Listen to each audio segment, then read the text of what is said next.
রাজ্য রাজনীতিতে অন্যতম গুরুত্বপূর্ণ জায়গা দক্ষিণ চব্বিশ পরগনার ভাঙড়। বিগত দিনে নির্বাচনের সময় বারবারই অশান্ত হতে দেখা গিয়েছে ভাঙড়কে।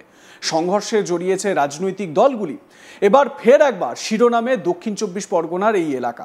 কয়েকদিন বাদেই রয়েছে ভাঙড় হাই মাদ্রাসার পরিচালন কমিটির নির্বাচন। আর সেই নির্বাচনের জন্য সোমবার 18ই অগস্ট ছিল মনোনয়ন জমা দেওয়ার প্রথম দিন। আর সেই মনোনয়ন জমা দেওয়াকে কেন্দ্র করে ব্যাপক উত্তেজনা ছড়ায় এলাকায়। আইএসএফ ও টিএমসি উভয় পক্ষই মনোনয়ন জমা দেওয়ার ঘটনাকে কেন্দ্র করে নিজেদের মধ্যে ঝামেলায় জড়ায়। দুপক্ষের মধ্যে চলে হাতাহাতি ও মারামারি। ঘটনাকে কেন্দ্র করে এলাকায় ব্যাপক উত্তেজনা ছড়ায়। পুলিশের তৎপরতায় নিয়ন্ত্রণে আসে পরিস্থিতি। বিশাল পুলিশ বাহিনী মোতায়েন করা হয় এলাকায়। ঘটনার প্রেক্ষিতে ভাঙড়ের আইএসএফ বিধায়ক নওশাদ সিদ্দিকীর অভিযোগ, তৃণমূল বাইরে থেকে লোক নিয়ে এসে এলাকাকে উত্তপ্ত করার চেষ্টা করছে।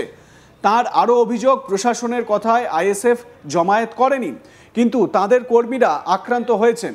এ বিষয়ে নওশাদের সাফ বক্তব্য, আমরা এই বিষয়টা ছাড়ব না। থানার সামনে হয়েছে, থানার সিসিটিভি আছে, এর শেষ দেখে আমরা ছাড়ব। পাশাপাশি তৃণমূল নেতা শওকত মোল্লাকেও নিশানা করেন নওশাদ সিদ্দিকী। তবে যে উত্তেজনার ছবি এই মুহূর্তে দেখতে পাচ্ছেন, এটা ভাঙড়ের বলা যায় কার্যত নিত্যদিনের ঘটনার। এবং যদি সামান্যতম কোনো ভোটের পরিস্থিতি তৈরি হয় বা ভোটের কোনো রকম অনুষ্ঠান হয় বা ভোট কর্মসূচি হয়, তাহলে তো এই উত্তেজনার চরম পর্যায়ে পৌঁছায়। সামান্য মাদ্রাসার একটা ভোট নির্বাচন, সেই মাদ্রাসার নির্বাচনকে কেন্দ্র করে এই রকম উত্তাল পরিস্থিতি।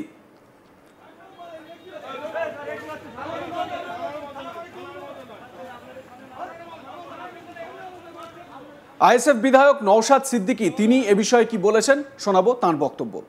কর্মীরা, আমাদের অভিভাবকরা আক্রান্ত হলো। আমরা এই বিষয়টা ছাড়বো না, আমরা এই বিষয়টা ছাড়বো না। থানার ওখানে হচ্ছে, থানার কম্পাউন্ডের মধ্যে যে থানার সামনে হচ্ছে, থানার সিসিটিভি আছে, সেই সমস্ত নিয়ে এটার শেষ দেখে আমরা ছাড়বো, এক নম্বর কথা। দ্বিতীয় নম্বর কথা হচ্ছে, শওকত সাহেব গণতন্ত্রের কথা বলে, শওকত সাহেব বাংলার কথা বলে, অনেক গল্প শোনায়, বিনা একটা সামান্য মাদ্রাসা নির্বাচন। ভাঙড়ে নাকি আইএসএফ শেষ হয়ে গেছে, ভাঙড়ে নাকি আইএসএফ নাই, তাহলে একটা সরকার সাহেবরা তো পারতো, সুযোগ ছিল অভিভাবকগুলোকে অভিভাবক নির্বাচনে অংশগ্রহণ করা, যে আইএসএফ কটা অভিভাবকদের ভোট পাই বা তৃণমূল কটা ভোট পাই, এটাও তারা চেক করতে পারতো। যদি আইএসএফ শেষই হয়ে যেত তাহলে আমাদেরকে ডিস্টার্ব করতো না। আমাদের কর্মীরা আঘাত পেয়েছে, আমাদের কর্মীরা হসপিটালাইজ আছে, ট্রিটমেন্ট করতে নিয়ে গেছে। শোনালাম বিধায়ক নওশাদ সিদ্দিকীর বক্তব্য। এবার শুনে নেওয়া যাক এদিনের ঘটনা সম্পর্কে তৃণমূল নেতা রফিক আলী মোল্লা তিনি কি বলছেন, তার কি বক্তব্য। আরে আইএসএফের দুজন সক্রিয় কর্মী এখানে এই রাস্তার উপরেই মেরেছে, সকলেই দেখেছে। এখানে যত দোকানদার আছে, পথচলতি ভাইরা, এখানে প্রত্যক্ষদর্শীরা দেখেছে। আবেদ বলে একটা ছেলে আছে আর ইদ্রিস বলে একটা ছেলে আছে, তারা দুজন দুটো করে হাতে রাস্তার উপরে চার্জ করে জঙ্গল দিয়ে পালিয়ে গেল সকলের সামনে। কেন, কারণ কি? যাতে নমিনেশনটায় বাধা দেওয়া যায়, যাতে ভাঙড়কে আবার উত্তপ্ত করা যায়, যাতে আবার ভাঙড়ে অশান্তি তৈরি করা যায়। এটা সম্পূর্ণ নওশাদ সিদ্দিকী ফুলপুরায় বসে এখানে যেভাবে গাইডলাইন ওদের দিচ্ছে, ওরা সেইভাবে সেই কাজ করছে। এখানে ওরা অশান্তি পাঠিয়ে এই নমিনেশনটাকে ওরা ভণ্ডুল করার চেষ্টা করছে। সকাল থেকে এখানে নমিনেশন পর্ব চলছে, পিসফুলি চলছে, কিন্তু এখানে ওরা সমস্যা তৈরি করে যাতে এটাকে ভণ্ডুল করা যায়, সেই চেষ্টা ওরা পুরোপুরি করছে। যেমন ওরা পঞ্চায়েত ভোটে করেছিল, সেই রকমই পরিস্থিতি আবার এই স্কুল ভোটে করার ওরা চেষ্টা করছে। তৃণমূলের তরফে অভিযোগ যে নওশাদ সিদ্দিকী ফুরফুরায় বসে নাকি তিনি পরিচালনা করছেন, অশান্তি পাকানোর চেষ্টা করছেন। আইএসএফ তৃণমূল উভয় পক্ষই এই মনোনয়ন জমা দেওয়ার ঘটনাকে কেন্দ্র করে নিজেদের মধ্যে ঝামেলায় জড়িয়ে পড়ে, এটা তো বাস্তব। নওশাদ সিদ্দিকী তিনি বলছেন আমরা এই ঘটনাটাকে ছাড়বো না, থানার সামনে হয়েছে, সিসিটিভি ছিল। কি বলেছেন নওশাদ, শুনুন। আজ ভাঙড়ে হাই মাদ্রাসা অভিভাবক প্রতিনিধি নির্বাচনের অভিভাবকরা যে নমিনেশন করবে তার দিন ছিল। ইন্ডিয়ান সেকুলার ফ্রন্টের পক্ষ থেকে 6 জন অভিভাবকাকে ঠিক করা হয়েছিল এই অভিভাবক নির্বাচনে প্রতিদ্বন্দ্বিতা করার জন্য। আমরা খবর পেয়েছিলাম ইতিপূর্বেই যে এখানে তৃণমূল কংগ্রেস শওকত মোল্লার নেতৃত্বে একটা অরাজকতা করতে পারে, নমিনেশনে ডিস্টার্ব করতে পারে। আমরা লোকাল প্রশাসনকে জানিয়েছিলাম, লোকাল প্রশাসনকে বলেছিলাম আমরা যে প্রয়োজনে তাহলে আমরাও জমায়েত করব। ভাঙড়ের জমায়েতের দিকে তো আইএসএফ পিছিয়ে নেই, তখন প্রশাসনের পক্ষ থেকে জানানো হয়েছিল কেউ জমায়েত করতে পারবে না, সবাই শান্তিপূর্ণভাবে এসে জমায়েত, যার অভিভাবকরা তার প্রস্তাবকদেরকে নিয়ে এসে নমিনেশন করাবে। প্রশাসনের কথা মতো আমরা কেউ জমায়েত করিনি, আমাদের পার্টির আলোচনার ভিত্তিতে যে কেউ আর কারো আসার প্রয়োজন নেই, যে 6টা প্রার্থী আর তার প্রস্তাবক নিয়ে 18-20 জন যেটা আছে সেটাই থাকবে। আমরা কি দেখলাম, প্রশাসন যে কথা ডিরেক্ট বলেছিলেন আমাদের জন্য, সেটা হয়তো বিরোধীদের জন্য সে কথা তারা রাখতে পারলেন না। তৃণমূল কংগ্রেস বেশ কিছু জায়গায় জমায়েত করেছিল, বাইরে থেকে লোক নিয়ে এসছে, ক্যানিং পূর্ব থেকে জীবনতলা থেকেও লোক নিয়ে এসেছিল, শওকত মোল্লা সাহেব নিয়ে এসে এখানে উত্তপ্ত করার চেষ্টা করছিল সকাল থেকে। আমাদের যখন যারা অভিভাবকরা তাদের আপনার প্রার্থী প্রস্তাবকদেরকে নিয়ে থানার ওখানে পৌঁছাই, মানে একটা পয়েন্ট করা ছিল, ওখান থেকে আমরা একসাথে গিয়ে আমাদের মাদ্রাসায় গিয়ে নমিনেশন দেবে।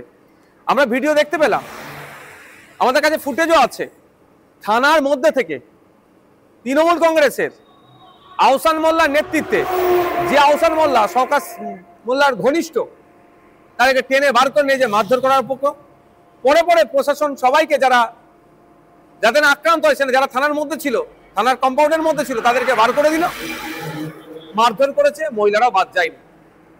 প্রশাসন বললেন যে কাউকে জামায়াত করতে দেব না, নিশ্চিন্তে থাকো, প্রশাসনের কথায় আমরা কোনো জামায়াত করলাম না, উল্টে আমাদের কর্মীরা, আমাদের অভিভাবকরা আক্রান্ত হলো।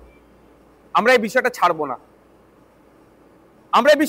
না, থানার ওখানে হচ্ছে, থানার কম্পাউন্ডের মধ্যে যে থানার সামনে হচ্ছে, থানার সিসিটিভি আছে, সেই সমস্ত নিয়ে এটার শেষ দেখে আমরা ছাড়বো, 1 নম্বর কথা।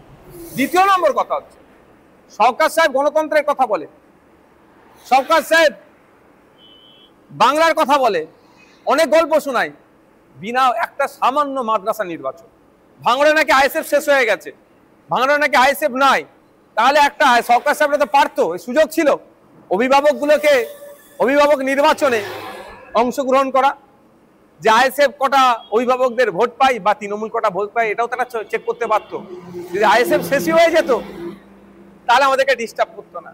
আমাদের কর্মীরা আঘাত পেয়েছে, আমাদের কর্মীরা হসপিটালাইজ আছে, ট্রিটমেন্ট করতে নিয়ে গেছে ব্যাপকভাবে, যেমন মহিলারাও আমাদের বাদ যায় না, কিন্তু এর জবাব আমরা দেবো, এটা আমরা ছাড়বো না গণতান্ত্রিক প্রক্রিয়াতে।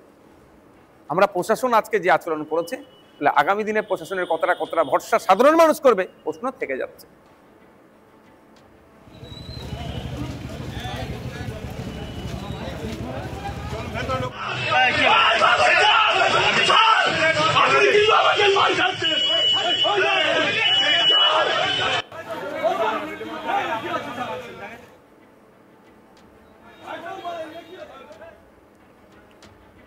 আপনাদের মতামত জানান, দেখতে থাকুন আজ তাক বাংলা, সাবস্ক্রাইব করুন আমাদের ইউটিউব চ্যানেলটি, বেল আইকন প্রেস করুন নোটিফিকেশন পেতে।